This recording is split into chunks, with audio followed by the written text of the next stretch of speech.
They say mirrors don't lie, but mine watches. It started the night I moved into my new apartment. It was nothing special. A cramped little space with creaky floors and thin walls. But the bathroom was old and beautiful. Tiled floors, a clawfoot tub. And one thing left behind by the previous tenant, a large antique mirror. I thought it gave the room character. Now I know it gave the room something else. At first it was subtle. I'd brush my teeth, glance up, and see myself staring back, just like always.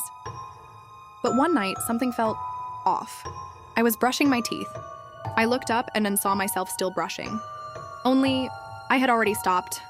My reflection was still moving. I stared, then I blinked. It raised the right, like a proper mirror should. But then, it paused and waved. I never waved. That night, I covered the mirror with an old bed sheet. I didn't want to see it again. But just after 3 a.m., I woke up to a sound. Tap. Tap, tap. Coming from the bathroom. I crept in. The sheet had fallen to the floor. The mirror was fogged over from steam, though I hadn't used the shower. And pressed against the surface were handprints.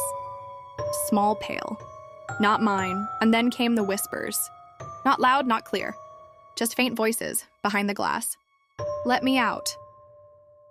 You don't belong here. This is my side. Sometimes I saw her. In glimpses. A reflection that wasn't mine.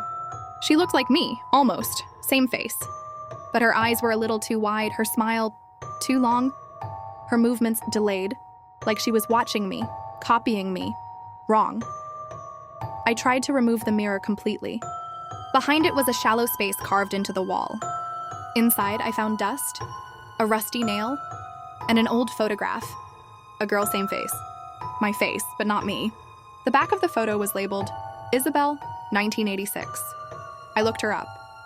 She went missing, no leads. Last seen, in this apartment.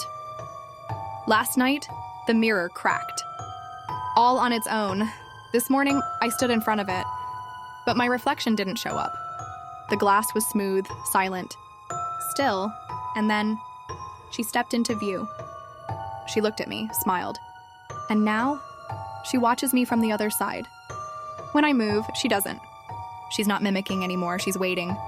For what, I don't know.